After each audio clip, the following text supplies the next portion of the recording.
एक जंगल में एक साधु बहुत सालों से तपस्या कर रहा था। वह एक पेड़ के नीचे बैठकर अपनी तपस्या में मग्न था। उस जगह पर पानी की बाढ़ आ जाती है। सारे लोग इधर से उधर भाग रहे थे और यह साधु अपनी तपस्या में मग्न थे। इन्हें पता नहीं था कि पानी की बाढ़ आ चुकी है। जब एक आदमी वहां से भाग रहा था तो उसने इस साधु को देखा और इन्हें सावधान किया कि पानी की बाढ़ आ चुकी है। सारे लोग यहां से भाग रहे हैं, आप भी यहां से चलो। तो उस साधु ने कहा कि तुम जाओ, मुझे भगवान बचा लेगा। कुछ देर के बाद पानी साधु के गले तक आ गया। तभी वहां से कुछ लोग नाव में बैठकर भाग रहे थे। उन्होंने जब साधु को देखा तो उनसे कहा कि आप हमारे साथ नाव में बैठ जाओ, वरना आप डूब जाएंगे। लेकिन साधु ने फिर से वही कहा कि तुम जाओ, मुझे भगवान बचा लेगा। और वह लोग भी वहां से नाव लेकर चले गए। थोड़ी देर के बाद जब पानी बढ़ने लगा तो वह साधु एक पेड़ पर चढ़ गए। तभी वहां से एक हेलीकॉप्टर गुजर रहा था जो लोगों को बचा रहा था। जब उन्होंने इस साधु को देखा तो साधु की तरफ रस्सी फेंकी और उन्हें ऊपर आने को कहा। लेकिन साधु ने फिर से वही कहा कि तुम जाओ, मुझे भगवान बचा लेगा। और वह हेलीकॉप्टर वाले भी वहां से चले गए। धीरे धीरे पानी बढ़ने लगा और वह साधु पानी में डूबकर ही मर गया। जब वो मरने के बाद भगवान के पास पहुंचा तो उसने भगवान से कहा कि मैंने आपकी इतनी तपस्या की, इतना आपको रात दिन याद किया, आपने मुझे बचाया क्यों नहीं? तो भगवान ने कहा, अरे बेवकूफ, तुझे बचाने के लिए 3 बार मैंने ही तो उन तीनों इंसानों को भेजा था। एक बार पैदल, दूसरी बार नाव लेकर और तीसरे बार हेलीकॉप्टर लेकर। इस कहानी से हमें यह सीख मिलती है कि भगवान हमेशा किसी न किसी को जरिया बनाकर भेजते हैं हमारी मदद करने के लिए, लेकिन हम अपने घमंड में उन्हें पहचान नहीं पाते हैं और ऐसे मौके हाथ से गवा देते हैं। तो दोस्तों चलिए अब हमारे दूसरे कहानी की शुरुआत करते हैं। दूसरी कहानी, ये गांव में एक व्यापारी रहता था। उसकी एक खूबसूरत बेटी थी। एक बार उसे व्यापारी पर बहुत ज्यादा कर्ज हो गया था और जिस आदमी से उसे व्यापारी ने कर्ज लिया था वो उसी गांव का था और बहुत ही घटिया आदमी था। तो व्यापारी उस आदमी का कर्ज चुका नहीं पा रहा था। तो उस आदमी ने सारे गांव वालों को जमा किया और व्यापारी के घर पर जाकर व्यापारी से कहा कि अगर तुम मेरा कर्जा दे नहीं पा रहे हो तो अपनी बेटी की शादी मुझसे कर दो। यह सुनने के बाद भी वह व्यापारी चुप रहा क्योंकि वो मजबूर था और ये सारी बातें घर में बैठी उस व्यापारी की बेटी सुन रही थी। थोड़ी देर के बाद उस आदमी ने गांव वालों और व्यापारी से कहा कि ठीक है, मैं एक थैली में सफेद और एक काला पत्थर डालूंगा और इसकी बेटी को थैली में से कोई एक पत्थर निकालना पड़ेगा। अगर सफेद पत्थर निकला तो मैं कर्ज भी माफ कर दूंगा और इसकी बेटी से शादी भी नहीं करूंगा। लेकिन अगर काला पत्थर निकला तो कर्जा तो मैं माफ कर दूंगा, मगर इसको अपनी बेटी से मेरी शादी करवानी पड़ेगी। व्यापारी की लड़की इस बात के लिए राजी हो गई और सारे गांव वाली भी। उस आदमी ने थैली के अंदर सबके सामने 2 पत्थर डाले, लेकिन बड़े ही चालाकी से उस आदमी ने दोनों ही पत्थर उस थैली में काले डाले थे और यह व्यापारी की बेटी को दिख गया था कि थैली के अंदर दोनों ही पत्थर काले थे। अब वह लड़की सोच में पड़ गई थी कि मैं जो भी पत्थर निकालूंगी वह काले ही पत्थर होंगे और अगर काला पत्थर निकला तो कर्जा माफ हो जाएगा, लेकिन मुझे उससे शादी करनी पड़ेगी। और अगर मैंने सारे गांव वालों को यह बता दी कि इस आदमी ने थैली में दोनों ही पत्थर काले डाले हैं तो कर्जा भी माफ नहीं होगा और यह आदमी आज नहीं तो कल मेरे बाबा से बदला जरूर लेगा। लड़की यह सोच ही रही थी कि लड़की को तभी थैली से पत्थर निकालने को कहा गया। लड़की ने थैली में हाथ डाला और एक पत्थर बाहर निकाला और बिना किसी को बताए उस पत्थर को जमीन पर गिरा दिया और जमीन पर गिरने के बाद वह पत्थर दूसरे पत्थरों में मिल गया। तभी लड़की ने सबसे कहा कि अब कैसे पता चलेगा कि मैंने जो पत्थर निकला था वह सफेद था या काला था? लड़की ने कहा, थैली में जो दूसरा पत्थर है उसे देखो। अगर थैली में सफेद पत्थर है तो मैंने काला पत्थर निकला था और अगर थैली में काला पत्थर है तो मैंने सफेद पत्थर निकला था और थैली में तो सिर्फ काले ही पत्थर थे। और सभी गांव वालों ने यह समझ लिया कि लड़की ने जो पत्थर निकला था वह सफेद था, इसलिए व्यापारी का कर्ज भी माफ हो गया और उसकी बेटी को उस आदमी से शादी भी नहीं करनी पड़ी। जिंदगी में इंसान कई बार मजबूर हो जाता है और उसके सामने जो हालत होती है उसे उसी के हिसाब से चलना पड़ता है। इस कहानी से हमें यह सीख मिलती है, जब भी आप मजबूर हो जाओ और मजबूरी में आपका कोई फायदा उठाना चाहता हो, 2 इनोसेंट मत बनो, बल्कि अपने दिमाग का इस्तेमाल करो। जितने इनोसेंट बनने की कोशिश करोगे लोग उतना ज्यादा आपको चीट करेंगे। अब इसका मतलब ये नहीं कि आप लोगों को गालियां देना ही शुरू कर दो, बल्कि इसका मतलब ये है कि आप समंदर की तरह बनो। मतलब ये है कि आप समंदर की तरह खामोश रहो, लेकिन उसकी गहराई की तरह अपने दिमाग में नॉलेज रखो। तो दोस्तों चलिए अब हमारे तीसरी कहानी की शुरुआत करते हैं। तीसरी कहानी, जिंदगी की परेशानियां। एक वक्त की बात है, एक गांव में एक 10-12 साल का लड़का अपने माता पिता के साथ रहता था। कई सालों के बाद वह लड़का अपने दादाजी के गांव जाता है। वहां जाकर वह हर समय अपने दादाजी के साथ खेलता है। खेलते खेलते एक दिन उसने अपने दादाजी से कहा कि दादाजी, जब मैं बड़ा हो जाऊंगा तो मैं बहुत ज्यादा सक्सेसफुल बनकर दिखाऊंगा। क्या आप मुझे कामयाब बनने के लिए कुछ तरीके बता सकते हैं? हेलो। उसके दादाजी मुस्कुराते हुए उसकी तरफ देखते हैं और उसे कहते हैं हाँ, और वह उसे एक पौधों की दुकान पर ले जाते हैं। यहाँ पर छोटे छोटे पौधे मिलते थे। वहां से उसके दादाजी 2 छोटे पौधे खरीदने हैं और वापस घर आ जाते हैं। घर आने के बाद वह उनमें से एक पौधे को बड़े से गमले में लगा देते हैं और उस गमले को घर के अंदर रख देते हैं और दूसरे पौधे को वह घर के बाहर लगा देते हैं। फिर वह अपने पोते से पूछते हैं कि तुम्हें क्या लगता है कौन सा पौधा फ्यूचर में अच्छे से बड़ा हो पाएगा? बच्चों ने थोड़ा सा सोचा और अपने दादाजी से कहा कि हमने घर के अंदर जो पौधा लगाया है वह अच्छे से बड़ा हो पाएगा, क्योंकि वह घर के अंदर हर प्रॉब्लम से बचा रहेगा, और जो पौधा हमने बाहर लगाया है उसे बहुत सी चीजों का खतरा है, जैसे कि सूरज की तेज करने, आंधी, तूफान, तेज बारिश और जानवरों से भी उस पौधे को खतरा है। उसके दादाजी ने मुस्कुराया और उससे कहा कि फ्यूचर में देखते हैं इन दोनों पौधों के साथ क्या होता है। फिर बाद वह लड़का फिर से अपने दादाजी के घर जाता है। 4 दादाजी को देखने के बाद वह फिर से उनसे पूछता है कि दादाजी, लास्ट टाइम मैंने पूछा था कि जिंदगी में सक्सेसफुल कैसे होते हैं, लेकिन आपने मुझे कुछ नहीं बताया था, लेकिन अब आपको मुझे बताना ही पड़ेगा। उसके दादाजी ने मुस्कुराते हुए उससे कहा जरूर, लेकिन सबसे पहले हम उन 2 पौधों को देखते हैं जो हमने कुछ साल पहले लगाया था।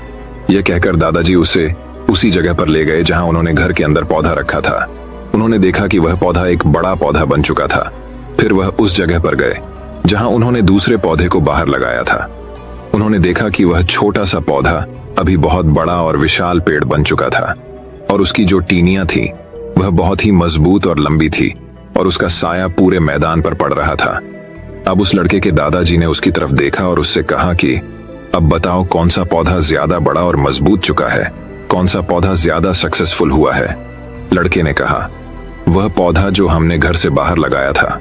लेकिन दादाजी, ये कैसे पॉसिबल है? इस पौधे ने कई डेंजर सिचुएशन सही होगी, इस पर कई प्रॉब्लम्स आई होंगी, लेकिन फिर भी यह पौधा इतना बड़ा पेड़ कैसे बन गया? उसके दादाजी ने उसकी तरफ देखा और कहा तुमने ठीक कहा, जो ख्वाजा हमने बाहर लगाया था उसने कई प्रॉब्लम सही होगी, और उन्हीं प्रॉब्लम से लड़ते हुए वह इतना बड़ा और विशाल हो पाया है, और अब वह जितना चाहे उतना अपनी टहनियों को बड़ा कर सकता है, और जो तूफान और तेज बारिश जैसी प्रॉब्लम्स हैं वह उसकी टहनियों को और भी मजबूत बनाती है, और इसी वजह से आज वह एक बहुत विशाल पेड़ बन चुका है, और अब यह सारी प्रॉब्लम्स उसके सामने छोटी है। फिर उसके दादाजी ने उसकी तरफ देखा और उससे कहा कि बेटा, एक चीज हमेशा याद रखना, जब तक तुम अपनी लाइफ में स्ट्रगल नहीं करोगे, जब तक तुम डिफिकल्टीज से नहीं गुजारोगे, तब तक तुम अपनी लाइफ में सक्सेस को हासिल नहीं कर सकते हो। अगर तुम अपनी लाइफ में हमेशा कंफर्टेबल चॉइस ही रखोगे तो तुम अपनी लाइफ में उतना तरक्की नहीं कर पाओगे जितना तुम कर सकते हो। और अगर तुम हर प्रॉब्लम के लिए तैयार रहोगे, हमेशा स्ट्रगल के लिए रेडी रहोगे, तो फिर किसी भी मंजिल को पाना तुम्हारे लिए नामुमकिन नहीं होगा, और फिर बड़ी बड़ी प्रॉब्लम्स तुम्हें छोटी लगने लगेंगी। यह सुनने के बाद उसे लड़के ने एक गहरी सांस ली और फिर उसे विशाल और बड़े पेड़ की तरफ वह देखने लगा। उसके दादाजी के शब्द उसके दिमाग में घूम रहे थे। दोस्तों, प्रॉब्लम्स, रुकावट और डिफिकल्टी, इन चीजों को हम अपनी जिंदगी के दुश्मन समझते हैं, लेकिन यही रुकावटें, यही डिफिकल्टी हमें स्ट्रांग बनती है और हमारी जिंदगी में हमें ज्यादा सक्सेसफुल बनाती है। किसी ने कहा है कि अगर तुम्हारे लाइफ में कोई प्रॉब्लम नहीं आ रही है तो समझ जाओ कि आप गलत ट्रैक पर हो। तो दोस्तों चलिए अब हमारे चौथी कहानी की शुरुआत करते हैं। चौथी कहानी, एक चिड़िया थी। उस चिड़िया ने अपना घोंसला किसान के खेत में बनाया था। कुछ दिनों बाद उस चिड़िया ने 2 अंडे दिए। कुछ दिनों के बाद उन अंडों में से 2 बच्चे निकले। अब चिड़िया रोज सुबह अपने बच्चों के लिए दाना चुगने के लिए जाती और शाम को वापस आती। अब हर रोज ऐसे ही होने लगा था। चिड़िया सुबह जाती और शाम को वापस आती। कई दिनों तक ऐसे ही चलता रहा। एक दिन जब चिड़िया अपने बच्चों को घोंसले में छोड़कर दाना चुगने के लिए गई थी, तो उस खेत का मालिक वहां पर आता है और कहता है कि यहाँ पर तो बहुत सारी फसल बढ़ चुकी है, कल अपने बेटों को बोलकर इसको कटवा दूंगा। ये बोलकर उस खेत का मालिक वहां से चला जाता है। ये बात चिड़िया के बच्चों ने सुन ली थी। जब शाम को चिड़िया वापस आई, उसके बच्चों ने अपनी माँ से कहा कि आज खेत का मालिक आया था और वह कह रहा था कि कल अपने बेटों को बोलकर फसल कटवा दूंगा, और जब फसल कटेगी तो हमारा घोंसला भी टूट जाएगा। हमें आज ही अपना घोंसला यहाँ से ले जाना चाहिए। ये सब बातें चिड़िया सुनी और अपने बच्चों से कहा कि तुम दोनों बेफिक्र होकर सो जाओ, कल ऐसा कुछ नहीं होगा। और गजब की बात यह हुई, कल सच में ऐसा कुछ नहीं हुआ। लगभग एक हफ्ता गुजरने के बाद उस खेत का मालिक फिर आया और फसल को देखकर उसने फिर से वही कहा कि अब तो फसल काफी ज्यादा बढ़ चुकी है, कल तो मेरे नौकरों के हाथ से इसे कटवाना ही पड़ेगा। यह बोलकर वहां से चला गया। जब शाम को चिड़िया दाना चुग कर वापस आई, फिर से उसके बच्चों ने उसे कहा कि आज फिर से खेत का मालिक आया था और इस बार तो वह कह रहा था कि कल तो नौकरों के हाथ से फसल काटने ही पड़ेगी। माँ, हमें जल्दी ही अपना घोंसला दूसरी जगह ले जाना चाहिए। फिर से चिड़िया ने अपने बच्चों से कहा कि कल भी ऐसा कुछ नहीं होगा। मेरे बच्चों, तुम बेफिक्र होकर सो जाओ। और कल सुबह सच में ऐसा कुछ नहीं हुआ। फिर लगभग 2 हफ्ते गुजरने के बाद उस खेत का मालिक फिर से अपनी खेत पर आया। उसने कहा कि अब तो कल आकर मुझे ही फसल काटनी पड़ेगी, और यह कहकर वो वहां से चला गया। फिर से जब शाम हुई और चिड़िया अपने घोंसले में आई, उसके बच्चे ने उससे कहा कि आज फिर से खेत का मालिक आया था और अब तो उसने यह कहा है कि कल वह खुद आकर फसल काटेगा। बस यह सुनने के बाद चिड़िया तुरंत अपने बच्चों समेत अपना घोंसला उठाकर बाजू के खेत में लेकर चली गई। जब दूसरा दिन निकला और सुबह हुई, तो चिड़िया के बच्चों ने देखा कि वह किसान अपने खेत की फसल काट रहा था। यह देखने के बाद में बच्चों ने अपनी माँ से पूछा कि वो आपको कैसे पता था कि वह खेत का मालिक आज पक्का फसल कटेगा, हालांकि इससे पहले भी वह 2 बार यही कह कर गया था। चिड़िया ने अपने बच्चों की तरफ देखा और कहा, बच्चों, मेरी बात को ध्यान से सुनना। ये जो इंसान है ना, जब तक अपने काम को 2 बार टालता नहीं है, तब तक उस काम को हाथ तक नहीं लगाता, फिर चाहे वह कितना भी छोटा काम हो।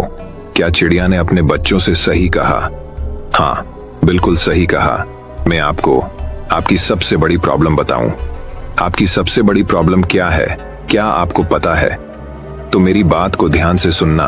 आपकी सबसे बड़ी प्रॉब्लम यह है कि आपको लगता है कि आपके पास टाइम है। आप ऐसा सोचते हैं कि आपके पास बहुत वक्त है, जबकि इसका उल्टा है। आपके पास टाइम नहीं है, बल्कि आपको देर हो चुकी है।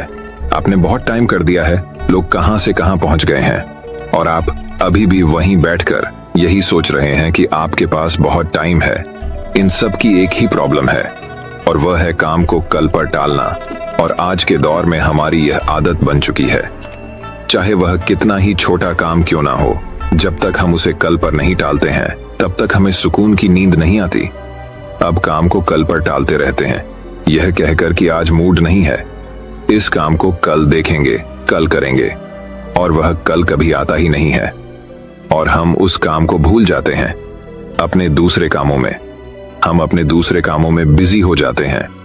और वह दूसरे काम कौन से हैं? रील्स देखना, सोशल मीडिया चलाना, फालतू के वीडियो देखना, जिन वीडियो का न सर होता है और न पैर। मतलब कि मीनिंगफुल बात तो कुछ होती ही नहीं है उन वीडियो में। इस तरह की वीडियो में हम ना जाने कितना टाइम बर्बाद कर देती है, और जो हमारे इंपॉर्टेंट काम होते हैं उन्हें हम भूल जाते हैं। और फिर जब हमें याद आता है आज ही हमें उस काम को करना पड़ेगा, उसके बिना हमारा दूसरा काम नहीं होगा, तब हम उस काम को करते हैं। मतलब यह है कि जब तक हमारे सर पर प्रेशर नहीं आता है, तब तक हम उस काम को टालते रहते हैं। काम को टालना ऐसा ही है जैसे क्रेडिट। जब हम कोई चीज क्रेडिट पर लेते हैं तो हम उस चीज का फायदा तो उठा लेते हैं, लेकिन 1 दिन के बाद, 2 दिन के बाद, हफ्ते के बाद या महीने के बाद हमें उसका बिल पे करना पड़ता है। तो दोस्तों, चलिए अब हमारे 5वीं कहानी की शुरुआत करते हैं। 5वीं कहानी, लोग क्या कहेंगे। एक बार की बात है, एक बाप और बेटा अपने गधे के साथ अपने गांव की तरफ जा रहे थे। बाप ने अपने बेटे को गधे पर बिठाया हुआ था और खुद गधे के साथ पैदल चल रहा था। थोड़ी देर के बाद जब वह दोनों किसी गांव से गुजर रहे थे, तो कुछ लोगों ने उन्हें देखा और उन्हें देखकर कहा कि कैसा बेटा है जो खुद गधे के ऊपर बैठा हुआ है और अपने बुजुर्ग आप को पैदल चल रहा है। लोगों की यह बातें सुनने के बाद बेटा गधे से नीचे उतर गया और उसने अपने बाप को गधे के ऊपर बिठा दिया और फिर से दोनों अपने गांव की तरफ चलने लगे।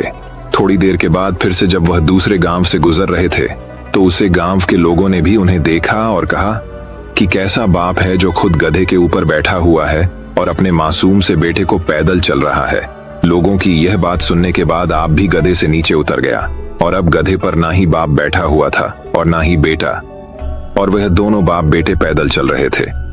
अब वह दोनों भी चलते चलते जंगल के रास्ते में पहुंच जाते हैं। उसी रास्ते से कुछ और भी लोग गुजर रहे थे। जब उन लोगों ने इन दोनों बाप बेटे को देखा और उन लोगों ने देखा कि उनके पास एक गड्ढा भी है और फिर भी यह दोनों पैदल चल रहे हैं, तो उन लोगों ने इन्हें देखकर कहा कि कैसे बेवकूफ लोग हैं कि इनके पास गधा होने के बाद भी ये दोनों पैदल चल रहे हैं। अब लोगों की यह बात सुनने के बाद वह दोनों भी आप और बेटे उसे गधे के ऊपर बैठ गए और अपने गांव की तरफ चलने लगे।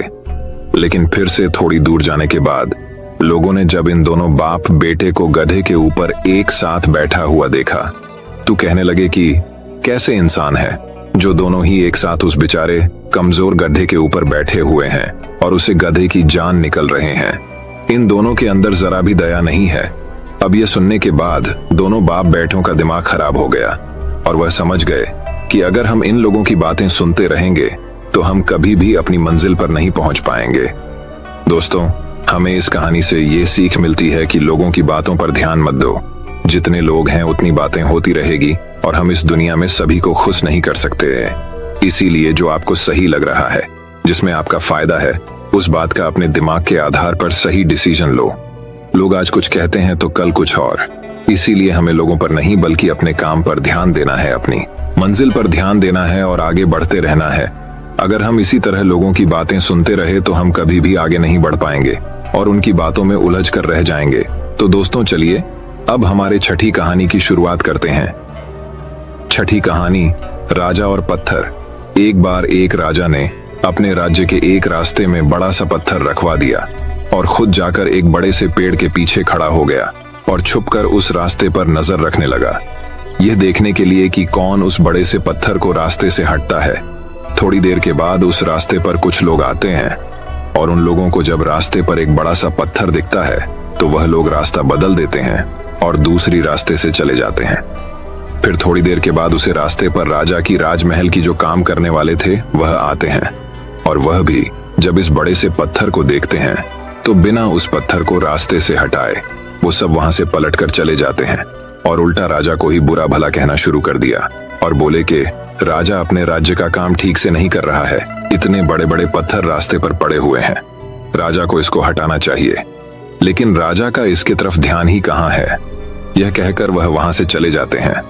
फिर थोड़ी देर बाद उसे रास्ते पर एक सब्जी वाला आता है जिसके कंधे पर सब्जियां थीं, और जब वह बड़े से पत्थर को देखा है तो वह अपने कंधे से सब्जियों का टोकरी रखकर उसे पत्थर को हटाने की कोशिश करता है और बहुत मेहनत के बाद वह सब्जी वाला उस बड़े से पत्थर को रास्ते से हटा देता है।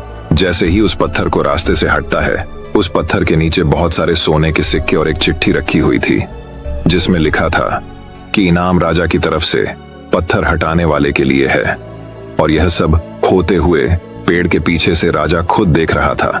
राजा उस आदमी के पास जाता है और उस आदमी को राजा अपने महल का सबसे खास आदमी बना लेता है। इस कहानी से हमें यह सीख मिलती है कि हमारे रास्ते में आने वाली परेशानियां, रुकावटें और मुश्किलें हमें बेहतर करने और आगे बढ़ने का मौका देती हैं। इसीलिए जिंदगी में जब भी ऐसा मौका मिले तो उस मौके को अपने हाथ से गवा मत।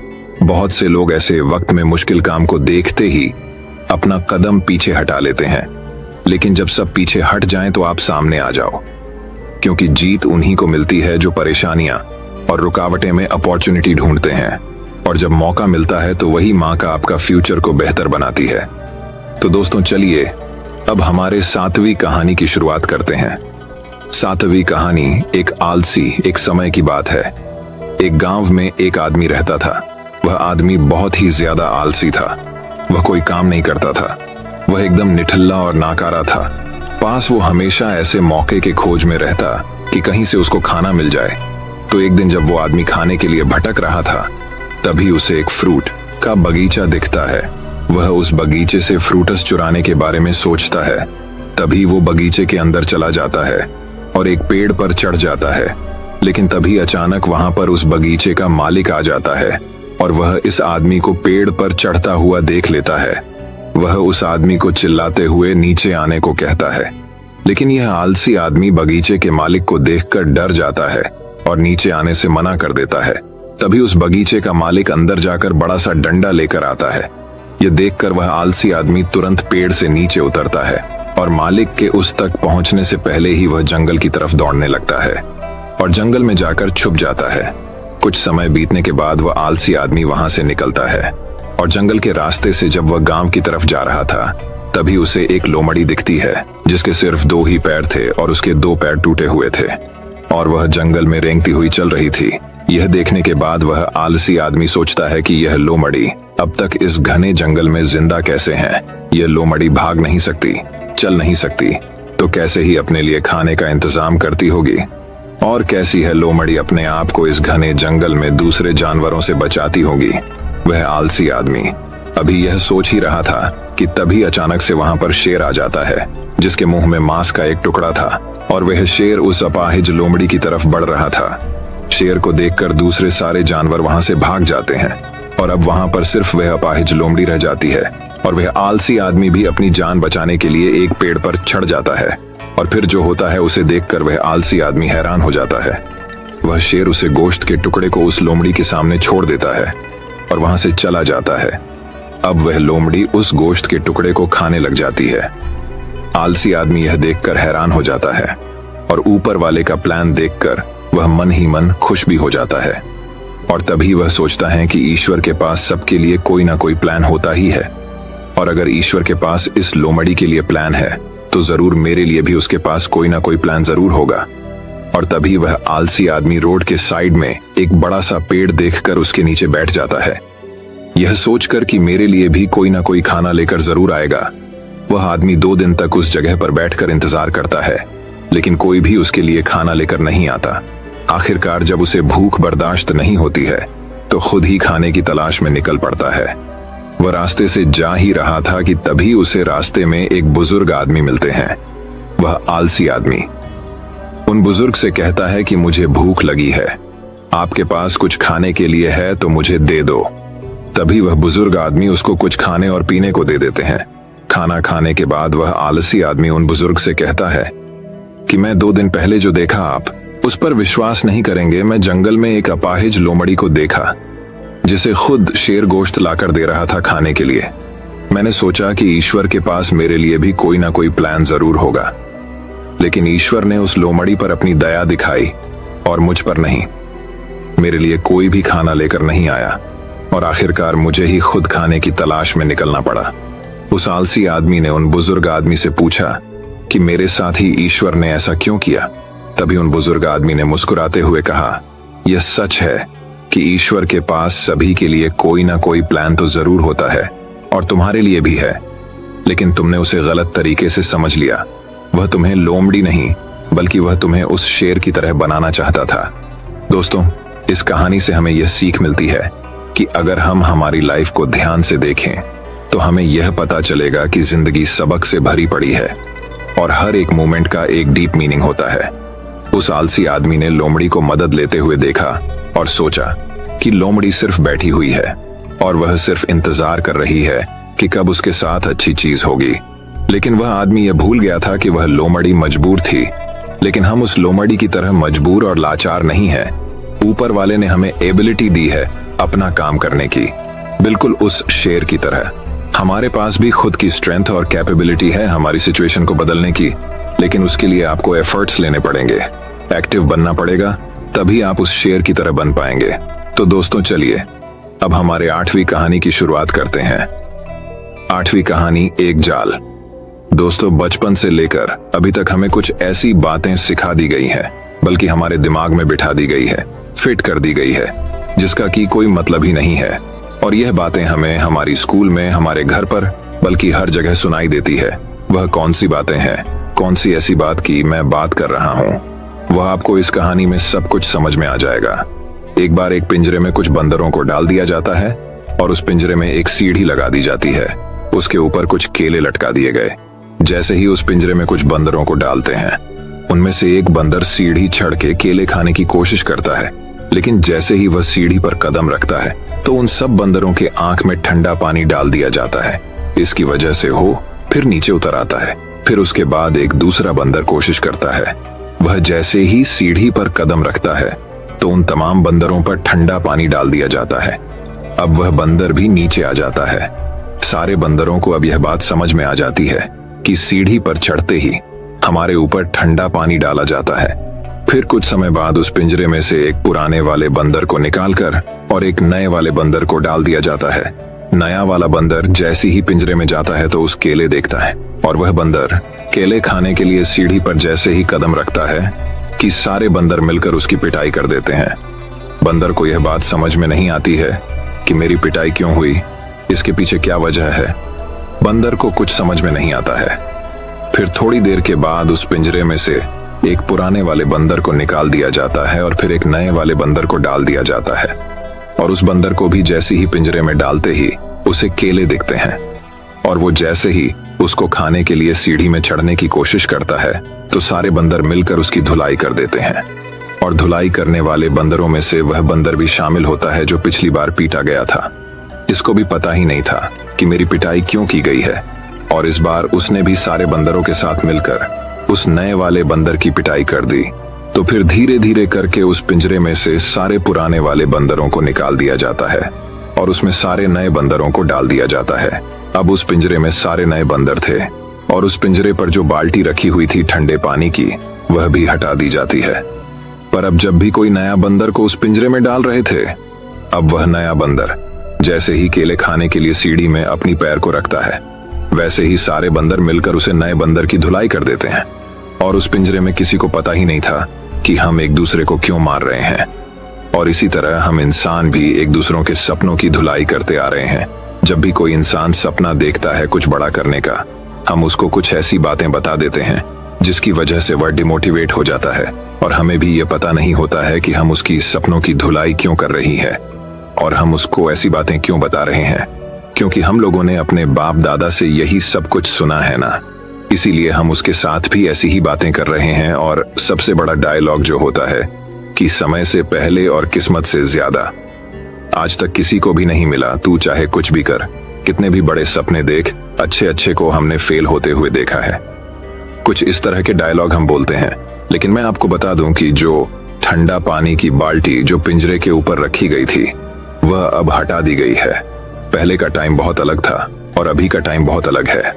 और अगर कोई इंसान बिजनेस का सपना देखा है, कोई आइडिया आता है, अगर वो उस बिजनेस का लोगों को बताता है, तो लोग उसे कौन सा डायलॉग मारते हैं कि अभी धंधे पानी नहीं है, अभी के टाइम में काम धंधा नहीं है, तो कुछ भी कर, तेरा बिजनेस ठप हो जाएगा। कुछ इस तरह की बातें हम सामने वाले बंदे से करते हैं। लेकिन जिसमें हिम्मत होती है ना, वह सारे बंदरों से निपट कर उस सीढ़ियों के ऊपर चढ़कर आखिरकार वो केले खा ही लेता है। और इसी तरह जितने भी है डिस्ट्रैक्शन है ना, और लोगों की बातें हैं, जो लोग आपसे इस तरह की बातें करते हैं, उन सबको साइड में करो यार, और अपने काम पर फोकस करो और अपने सपनों की सीढ़ी पर चढ़ते रहो। एक दिन आपको कामयाबी जरूर मिलेगी। पहले का टाइम गया, पहले के टाइम को भूल जाओ, अभी अब के टाइम में जियो यार। ये मत सोचना कि ये दुनिया क्या कहेगी, अगर कर गए तो ये दुनिया तुम्हें देखेगी। तो दोस्तों चलिए अब हमारे 9वीं कहानी की शुरुआत करते हैं। 9वीं कहानी, जिंदगी बदलने वाली कहानी। ये कहानी एक आदमी की जो कि दिन रात मेहनत करता था अपने परिवार वालों को पालने के लिए, अपने परिवार वालों का पेट भरने के लिए, जो कि हर आदमी करता है। लेकिन इसका जो बेटा था वह बिल्कुल ही आलसी और कामचोर था। वह सारा दिन सिर्फ मौज मस्ती करता रहता था और अपने आप की कमाई को खर्च करता रहता था। तो इस बात को लेकर वह आदमी बहुत ज्यादा परेशान रहने लगा था। लेकिन जब उसे लगने लगा कि अब पानी सर को ऊपर से जाने लगा है, तब उसने अपने बेटे को बुलाया और कहा कि अब तुम्हें काम करना पड़ेगा, तुम कुछ भी करो, लेकिन शाम तक अगर पैसे कमा के नहीं लाए तो तुम्हें घर में आने नहीं दिया जाएगा। अब लड़का तो था ही आलसी। वो अपनी माँ के पास गया और सारी बातें बताने लगा। तो उसके माँ ने अपने पास से उसको कुछ पैसा दे दिया और कहने लगी, तुम अपने पापा को शाम में ये कहना कि ये मेरी मेहनत की कमाई है। शाम को जब वह आदमी घर आया तो उसके बेटे ने उसके पास से सारे पैसे उसको दे दिए। वह आदमी को सब कुछ पता था, तो उसने अपने बेटे से क्या कहा? उसने ये कहा कि तुम इस पेज को कुएं में फेंक के आ जाओ। उसके बेटे ने एक भी सवाल नहीं पूछा और सीधा जाकर उसे पैसे को कुएं में फेंक कर आ गया। अगले दिन उसे आदमी ने अपनी बीवी को उसके मन के घर भेज दिया और अपने बेटे से कहने लगा कि मेरे बेटे तुझे आज और पैसे कम कर लेकर आने हैं। अब लड़का सीधा अपने बहन के पास गया और अपनी बहन को सारी बातें बताने लगा। तो उसके बहन ने भी उसके हाथ में कुछ पैसे रखे और उसे कहने लगी कि शाम को जब पापा घर आएंगे तो ये पैसे उन्हें दे देना और कहना ये मेरी मेहनत की कमाई है। शाम को जब आदमी घर आया, उसके बेटे ने फिर से अपने पास से जितने पैसे थे अपने आप को दे दिया। उस आदमी ने फिर से वही बात कही कि इस पेज को जाकर कुएं में फेंक कर आओ, और इस बार भी उसके बेटे ने एक भी सवाल नहीं किया और सीधा जाकर कुएं में उन पैसों को फेंक कर आ गया। अगले दिन उसे आदमी ने अपनी बेटी को भी अपने रिश्तेदारों के यहाँ भेज दिया और फिर से अपने बेटे से कहने लगा कि बेटा तुम्हें आज और पैसे कमा के लाने हैं। अब उसे लड़के के पास कोई भी रास्ता नहीं था। अब उसे लड़के को कोई भी पैसा देने वाला नहीं था, तो वह लड़का मरता क्या ना करता। रात को तो घर जाना ही है, इसलिए वह सारा दिन काम ढूंढने लगा। बड़ी देर के बाद उसे एक जगह काम मिल गया, एक ट्रक से भारी सामान उठाकर उस भारी सामान को दुकान में रखने का काम। सारा दिन बहुत मेहनत के बाद उसे अपनी मेहनत की कमाई मिली। वह बहुत खुश हो गया और खुशी खुशी अपने घर गया। लेकिन फिर से उस आदमी ने अपने बेटे से कहा कि पैसों को कुएं में फेंक दें। उसका बेटा गुस्सा हो गया और कहने लगा कि पापा, ये मेरे पूरे दिन के मेहनत की कमाई है, मैं इसे कैसे कुएं में फेंक दूं? वह आदमी मुस्कुराकर कहने लगा कि मैं तुम्हारी एक दिन की कमाई को मैं कुएं में देने की बात कही और तुम गुस्सा हो गए। तो सोचो, जब तुम मेरी मेहनत की कमाई को गवाते थे तो मुझे कैसा लगता होगा। दोस्तों, बाप से अच्छी कोई दौलत नहीं है पूरी इस दुनिया में। उस इंसान ने आपके सपने को पूरा करने के लिए अपने सपने को खत्म कर दिया। जब भी जिंदगी में फिजूल खर्च करोगे तो उसे इंसान के बारे में जरूर सोचना, क्योंकि वह इन पैसों के लिए दिन रात मेहनत करता है, सिर्फ आपके सपने पूरे करने के लिए। और बाप के कमाने या ना कमाने से कोई फर्क नहीं पड़ता। बाप का होना ही आपके लिए सबसे बड़ी ताकत होती है। मैं आपसे एक बात कहना चाहता हूं कि जिंदगी में कोई ऐसा काम ना करना कि उनका सर आपकी वजह से शर्म से झुक जाए। ऐसा काम करो उन्हें आप पर गर्व हो कि आप उनकी औलाद हो। एक छोटा सा शेर कह के इस कहानी को खत्म करता हूं। एक रोज तुम्हें एहसास जरूर होगा कि मसरूफ तुम थे और उम्र दराज वो होगा। एक रोज तुम्हें एहसास जरूर होगा कि मसरूफ तुम थे और उम्र दराज वह होगा जिसकी उंगली का सहारा पकड़कर चला करते थे।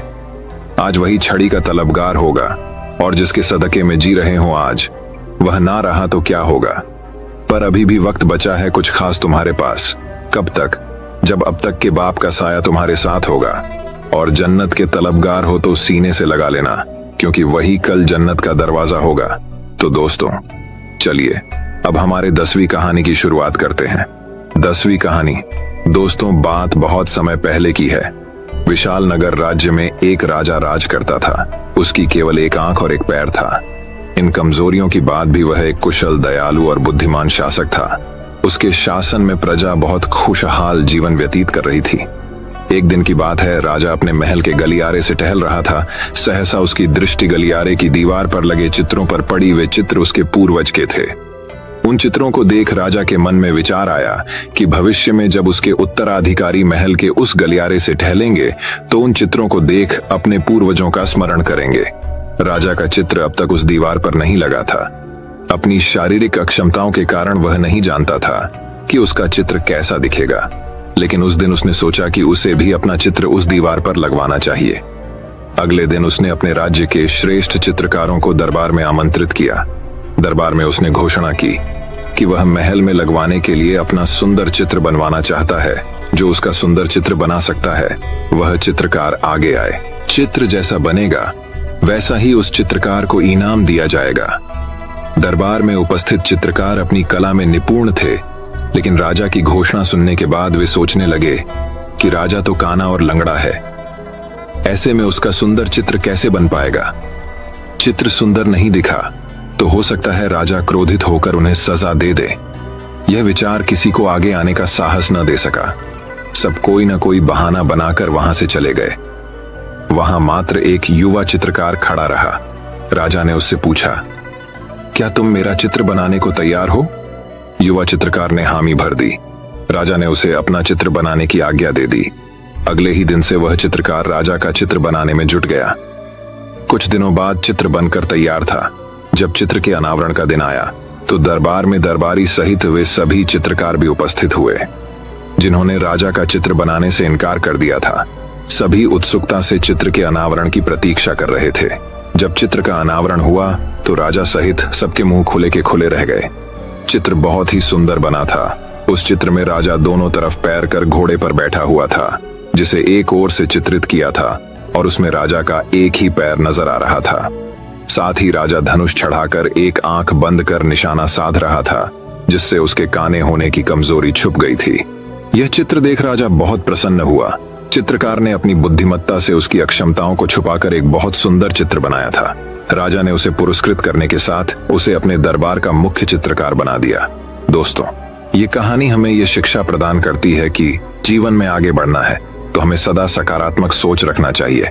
विषम परिस्थितियों में भी सकारात्मक दिशा में सोचने से किसी भी समस्या का समाधान आसानी से हो जाता है। तो दोस्तों, चलिए अब हमारे 11वीं कहानी की शुरुआत करते हैं। 11वीं कहानी वही। अब एक और कहानी कुछ इस प्रकार शुरू होती है। प्राचीन समय की बात है। रमण नगर राज्य में एक राजा राज करता था। उसका राज्य खुशहाल था। धन धान्य की कोई कमी नहीं थी। राजा और प्रजा खुशी खुशी अपना जीवन यापन कर रहे थे। एक वर्ष उस राज्य में भयंकर अकाल पड़ा। पानी की कमी से फसलें सूख गई। ऐसी स्थिति में किसान राजा को लगान नहीं दे पाए। लगान प्राप्त न होने के कारण राजस्व में कमी आ गई और राजकोष खाली होने लगा। ये देख राजा चिंता में पड़ गया। हर समय वह सोचता रहता कि राज्य का खर्च कैसे चलेगा। अकाल का समय निकल गया। स्थिति सामान्य हो गई, किंतु राजा के मन में चिंता घर कर गई। हर समय उसके दिमाग में यही रहता कि राज्य में पुनः अकाल पड़ गया तो क्या होगा। इसके अतिरिक्त भी अन्य चिंताएं उसे घेरने लगी। पड़ोसी राज्य का भय, मंत्रियों का षड्यंत्र जैसी कई चिंताओं ने उसकी भूख प्यास और रातों की नींद छीन ली। वह अपनी इस हालत से परेशान था, किंतु जब भी वह राजमहल के माली को देखता तो आश्चर्य में पड़ जाता। दिन भर मेहनत करने के बाद वह रूखी सूखी रोटी भी छक्कर खाता और पेड़ के नीचे मजे से सोता। कई बार राजा को उससे जलन होने लगती। एक दिन उसके राज दरबार में एक सिद्ध साधु पधारे। राजा ने अपनी समस्या साधु को बताई और उसे दूर करने सुझाव मांगा। साधु राजा की समस्या अच्छी तरह समझ गए थे। वे बोले, राजन, तुम्हारी चिंता की जड़ राजपाट है। अपना राजपाट पुत्र को देकर चिंता मुक्त हो जाओ।